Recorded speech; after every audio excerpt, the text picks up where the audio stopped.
So I would say that we start with the concept of being self-led, and it's the notion that you don't need to be managed.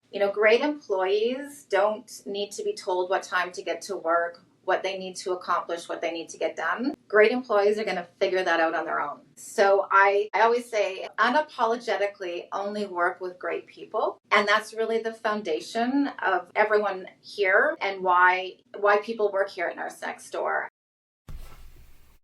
Welcome to the People Powered Podcast, your one-stop shop for all things workplace culture. Let's help you reinfuse your workplace with that happiness factor, a show that gives you the expert insight to attract and keep happy, high-performing employees.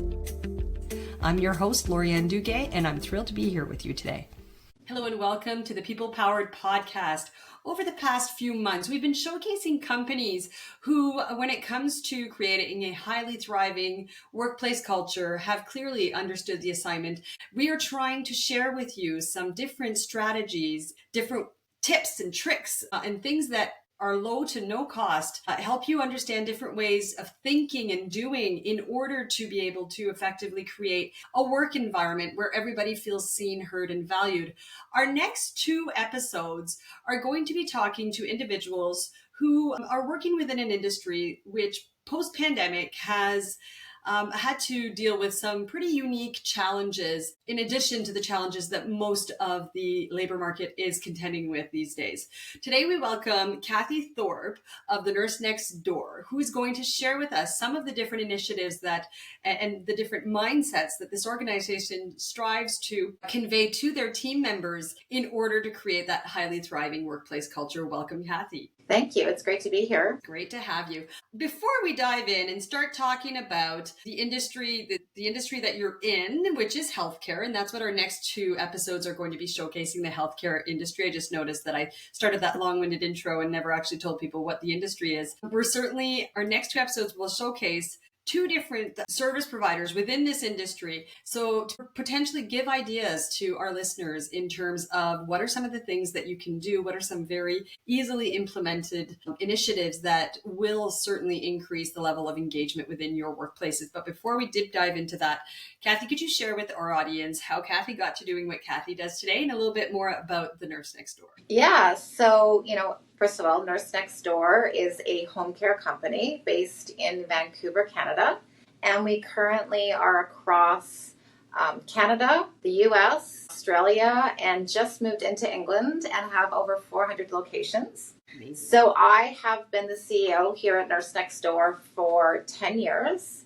And I can't believe it's gone so fast. And, I will say that every single day there is a story that reminds me of our purpose and just how deeply we are able to impact families during very difficult times that they're going through. Amazing. How, prior to your CEO with Nurse Next Door, what were you up to? Sure. Well, I started my career actually in retail. I was in university and started working at the Gap and didn't know really what I was going to do, but I really fell in love with I always say when you get retail in your blood, you just love it. And so they asked me to go into the management development program, and I did, and found myself moving to Germany after various roles within Canada, and moved to Germany and ran the German organization there for 3 years, and came back here and ran Gap and Gap Kids across Canada for the next few years. And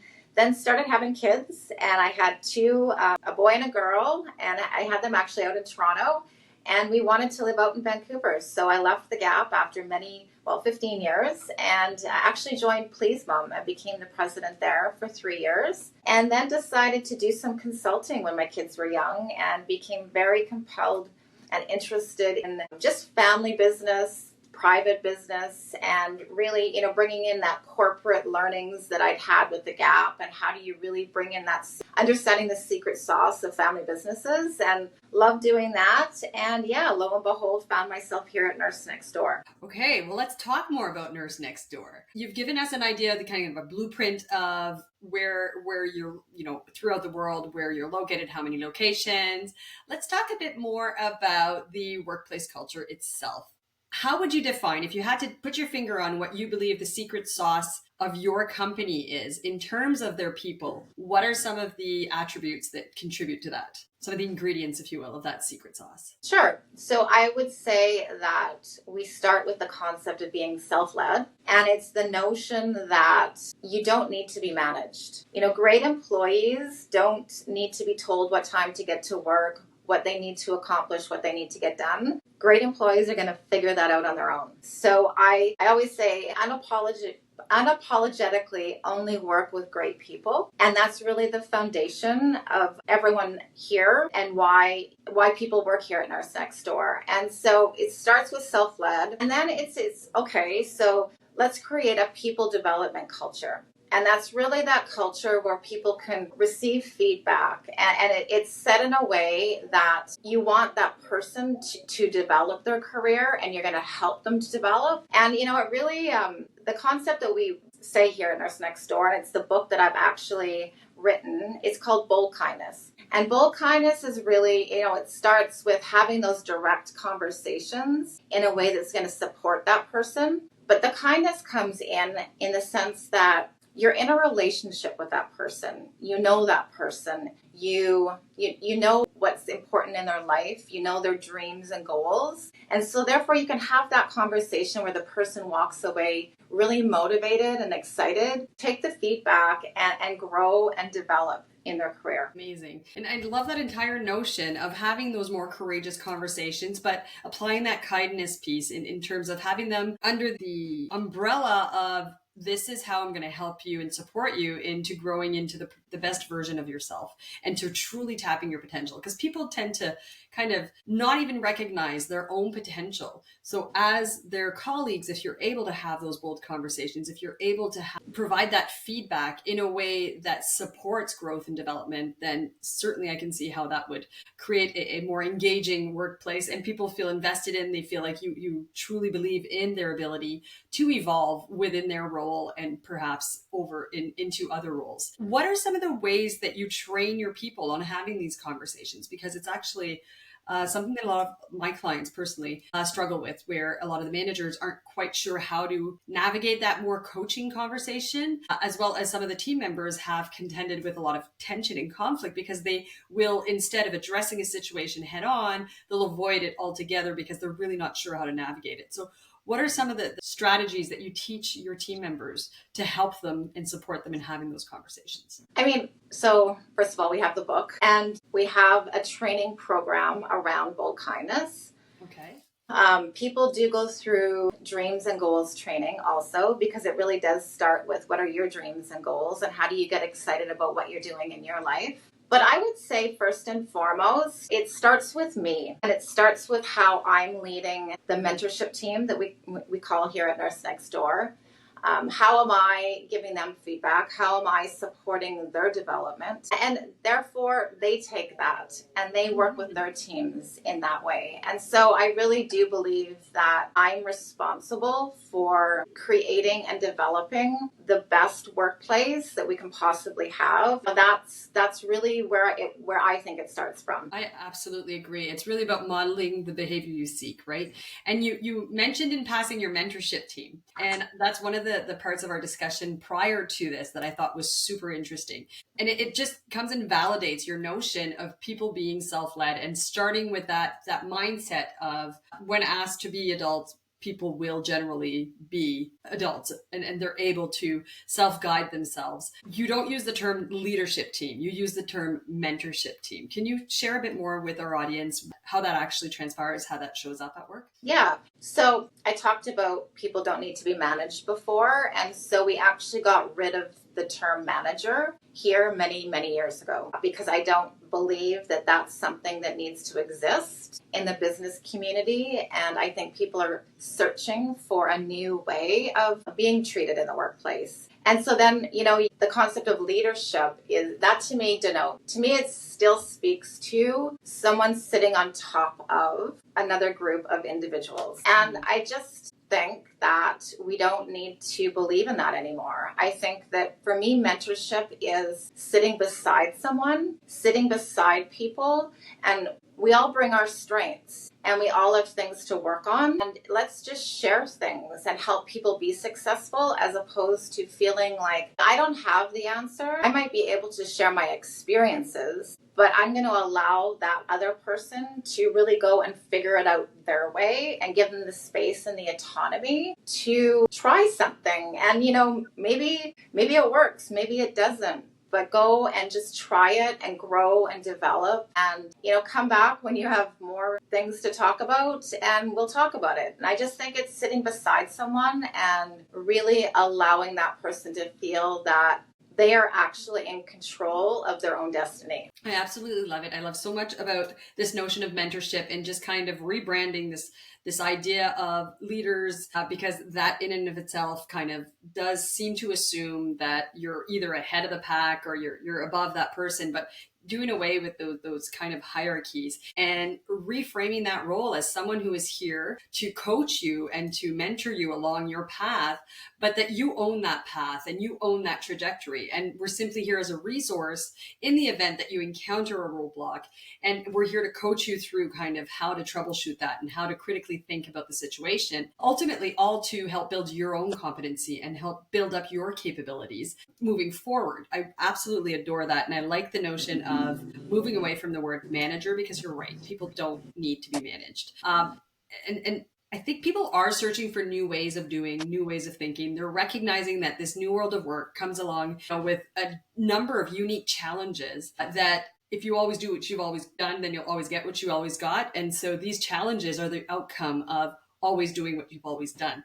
People need ideas for doing things differently, how to think differently, what that might look like. And I think that concept of moving away from that manager and going into a mentor is certainly one of those really aha moments, I believe, for the audience. And that's what we try to share here at the People Powered Podcast. It's really about trying to give you new ways of thinking. We've heard about companies who offer unlimited time off. We've spoken with CEOs who also do, they function in circles. They're all circles where everybody has an equal voice and everybody has a say, with a rotating leadership role in that case. All these different notions, different ways of doing. So it's definitely, listeners, think about what using terms such as management entails and what kind of a mindset that it is enforcing, and consider switching up that language, because the words that we choose will certainly directly correlate how people receive certain concepts and certain just dynamics within the workplace. You talked right at the onset of our conversation about hiring great people. Well, you only work with great people.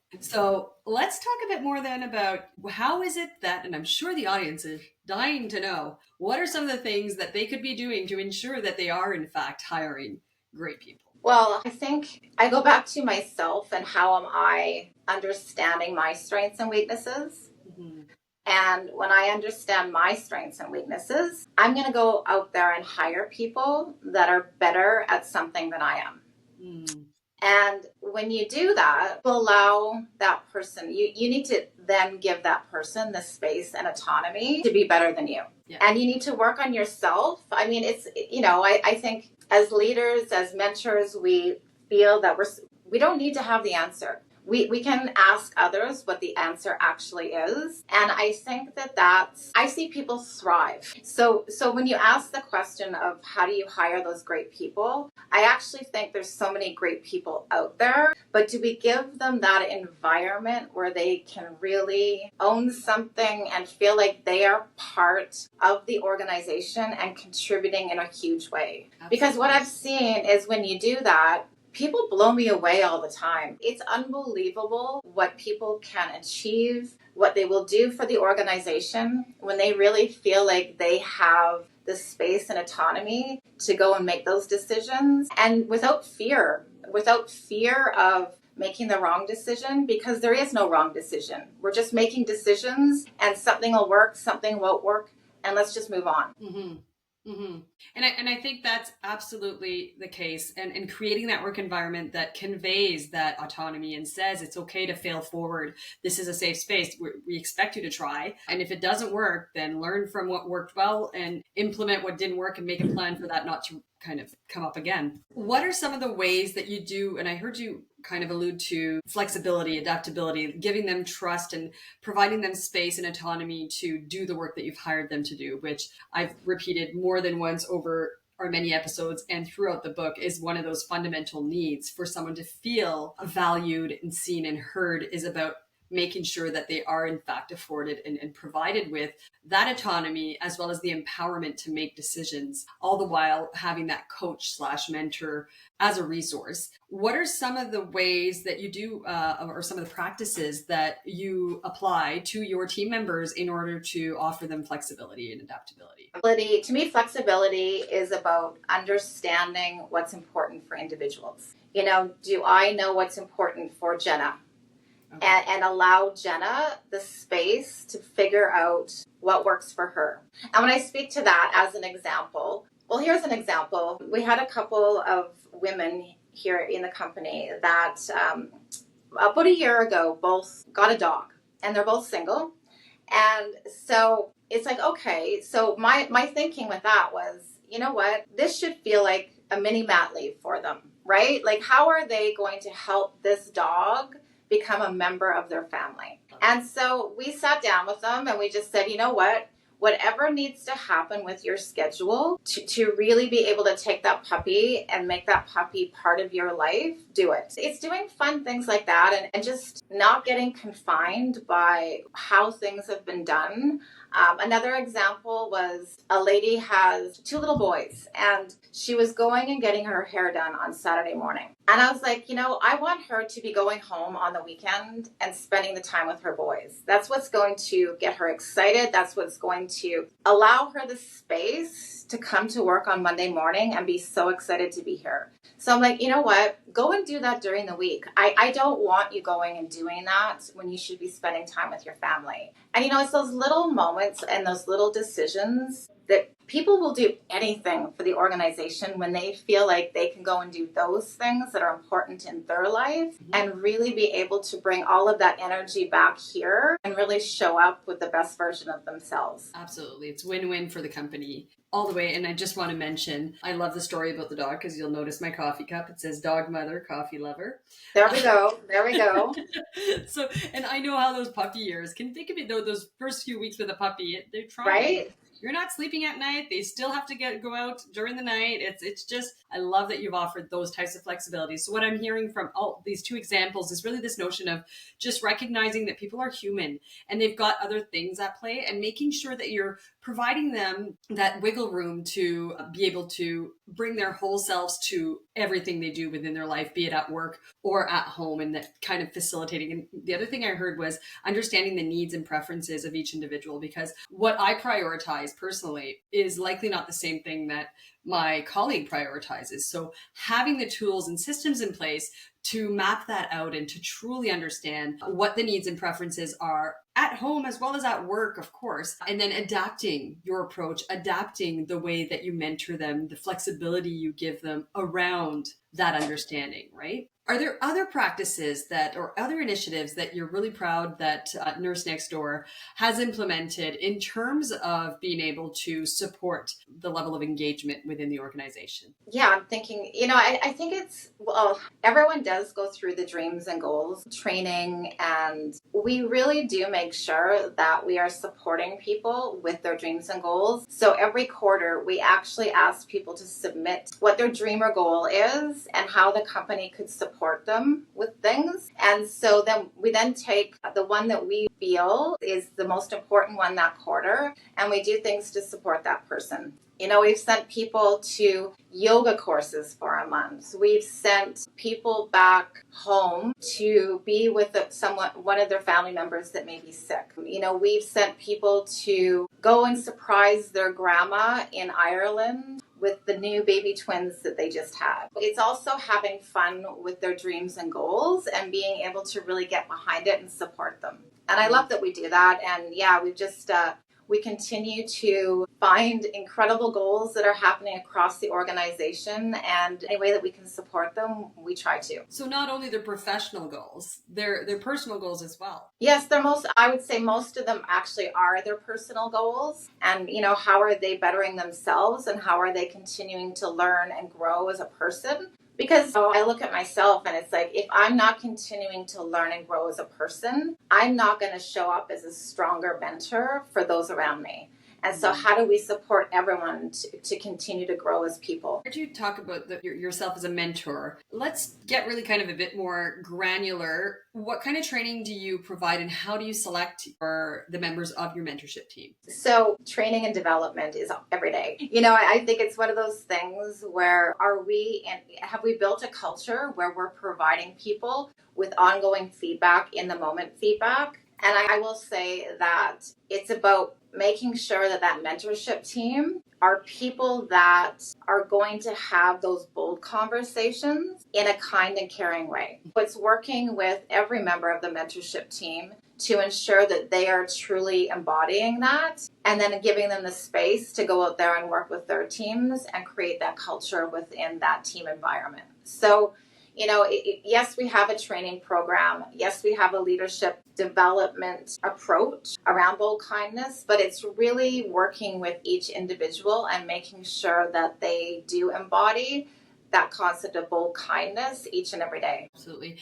This next question is for two different ways. One for hiring great people, and two for identifying those mentors, those who would be apt. So what are some of the ways that you are able to hone in on who might be a great mentor? Like, how do you identify them within your existing team? Is it something you recruit externally? And even from a recruitment perspective, are there different practices throughout your recruitment process that enable you to really hone in on someone who you know has the potential to be a fit within your organization? Sure. So I'll start with our hiring process. And so it's a fairly rigorous process in that they go through a couple phases of interviews, and then we have what we call a top grade. And that top grade is where everyone that is going to interact with that individual would be part of the interview. And so that person comes in and actually talks about their life from high school and goes through all of their roles that they've had. We ask them questions, but also everyone who's in that room can ask questions. Amazing. And so by the end of that interaction, you've really gotten to know someone. And I will also add that we are also teaching them about the culture during that interview. We're very clear on who we are, how we work. We want to make sure that they get excited about that also. And I find when you're doing that, you're allowing them the space to make the decision if they want to join. And then we're all in there really, knowing what the culture is. Would that person fit? And, talking about it and being really open with it. I just find that you are able to make really great hiring decisions when everyone is involved and being part of the process. So I would say it starts there. Absolutely. And I love this notion of starting to create connection before they even set foot into their role, right? Whoever you end up choosing has already met most of the people they're going to have to interact with. So it's really about taking away those first day jitters by you've already met these people, they've already talked to you, you've had a conversation with them during the interview. That's incredible. Also, the fact that you showcase your company and your organization, you're almost pitching to the candidates. And in a world where 1 in 4 of your current employees, statistics show, are looking for work elsewhere. So it is a job seekers market out there. Absolutely, we should be pitching ourselves. We should be getting them excited before they even start. You want to start building that momentum and nurturing that seed of loyalty and excitement before they even start. So I love everything you just shared. And I love the idea of having these key stakeholders that they're going to be interacting with present and allowing them to ask questions and not having it too formalized in that someone who's a great interviewee who has done so many interviews can just spit out the answers, because some people get really great at doing interviews and then they start and it's not the same person that was in that interview, and the performance you're seeing doesn't align with that pitch that you got from the candidate during the interview. So it sounds like the approach that you have of mixing it up and giving everybody the ability to ask questions that come up for them to learn more about this person and to learn more about their history and their experiences kind of preempts that risk of having someone who's an excellent interviewee. Mm-hmm. Definitely interesting. And what about for your mentors? We decided a few years ago, we have a lot of internal development and we have a lot of people who have done many different roles here at Nurse Next Door. And one of the things that we learned was really important is that regardless If you're an internal candidate or an external candidate, you need to go through the same process. So when we have a role that's available here at Nurse Next Door and that there's an internal person that's ready for that, they're going to go through the same top grade again. And we're going to go through that whole discussion with that individual again. And so you know what the role needs, you know what the job description is, and you're able to marry that with both, an internal candidate or an external candidate. And I can't say enough about that process because it really allows for internal candidates to step into roles that they're ready for and be very successful, because you're able to step back and take that time to really make sure they're right for the role. Amazing. Absolutely amazing. Cathy, you've shared a lot of some of the wonderful things and the things, the different initiatives, and when it comes to culture and your people, some of the things that you feel you do really well. And we heard everything from investing in development, making sure you provide them the autonomy to do the work they need to do, providing them with a mentor so they can be supported in their growth and their development. You talked about showcasing that people can put themselves out there and posting internally and they can apply, but that they go through the same process as someone external would go to, because number one, it also just helps them hone their ability and for themselves provides them with that awareness of whether or not they're a fit. And sometimes, because we've had people, right? And I've worked with clients who have people that in terms of expectations, they think they're ready for a role. But if you've got a nice process, rigorous process like that, it's sometimes a bit of an aha moment, self-awareness that I need to put step A, B, and C into place before I'm truly ready for that role. So it gives them, again, more insight into what they need to work on and how they need to continuously evolve in order to one day be truly ready for that role, but also provides opportunities to step into roles that perhaps would otherwise not appear for them. We like to share with our audience that a lot of companies are doing a lot of great things, and that's why we created this Secret Sauce series. But we also want to start to just normalize that we know that nobody's perfect. We all have our struggles when it comes to our people. So is there something that you particularly think that when it comes to your people that the organization struggles a bit with trying to figure out, or a bit of a challenge that it seems to be ongoing, or perhaps it's a newly risen challenge when it comes to your people? Yeah, well, I go back to this concept of continuous improvement. And that's something that we really believe in here at Nurse Next Door. And what I mean by that is creating this mindset that if something's broken, that's an awesome thing. Because that means that you just grew, that the company can no longer support that process or system, and that's a really great place to be in. And I would say it's the challenge of always making sure that everyone's in that mindset, because, we can't get stuck. We can't think that just because we did it a certain way, that's the way it's supposed to be in the future. We have a lot of long-term employees here at Nurse Next Door. It's really making sure that we're constantly staying in that place of continuous improvement so that we don't get stuck and go backwards, quite frankly, because if you're not moving forward, you're going backwards. And so I would say that that's a challenge.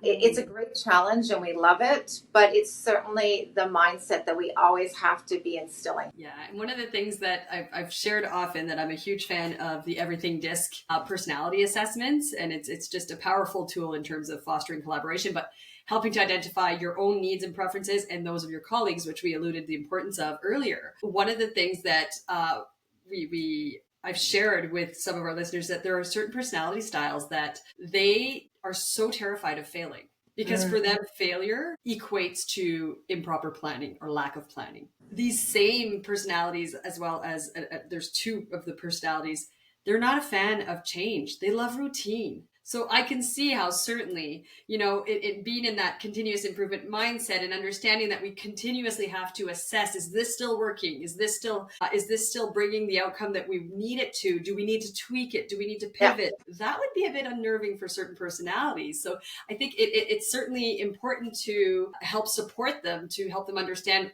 the risks, right? And I find that where I've seen success with a lot of our clients is to be able to get these people, get their buy-in into some of the changes that they're implementing is really about addressing their biggest fears in the way that you deliver that information to them. So if the biggest fear is failure, you're going to explain and highlight all the ways that it's not working right now and why it's not working, and helping them participate in that conversation so that, okay, they're starting to understand the risk of not changing.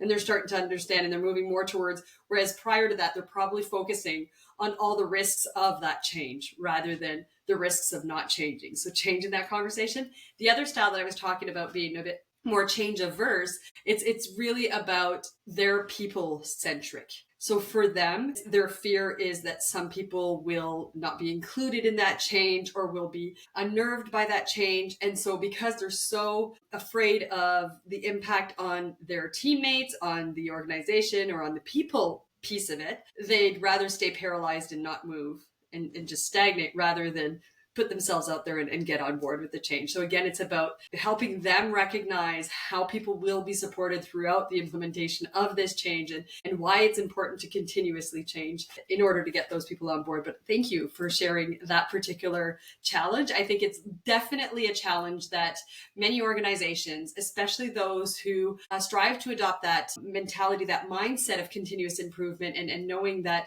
we are never done. We're always supposed to be growing and evolving, right? Exactly. I love that you've shared that. And I think it, at the very least, will have normalized for some organizations who are also contending with that, but also hopefully given them some ideas on what might be at play, why they might be a bit more resistant to that, adopting that type of mindset, and maybe strategies for them to be able to improve.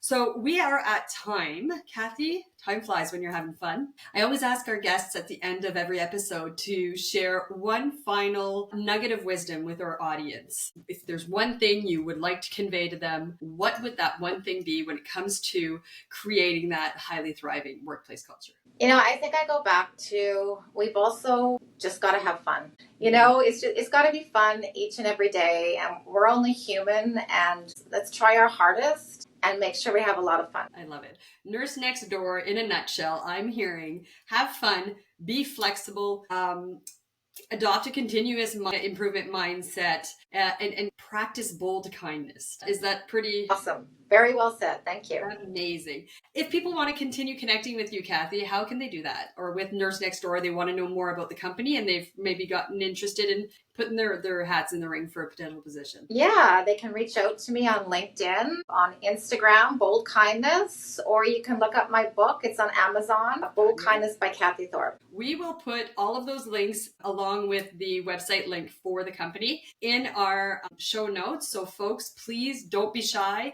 Click on it, connect, get that book. It sounds absolutely interesting. And as I say in every episode, I hope today's episode was helpful and provided you with some tips, tricks, strategies that you're thinking of maybe trying to implement at your place. I need you to land on one of those things, figure out an action you can do today to get one step closer to actually implementing it, and go do that.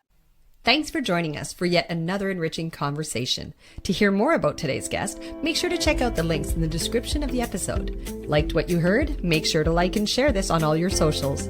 Want to continue the conversation? Head on over to our social media platforms to keep it going. Ready to find out how your workplace culture measures up? Then make sure to check out our website at www.bepeoplepowered.com. That's www.bepeoplepowered.com to take our free Happiness Factor culture check. And then sign up for our also free People Powered portal to start building your very own culture transformation action plan. Finally, make sure to subscribe to our show to make sure you don't miss another valuable episode.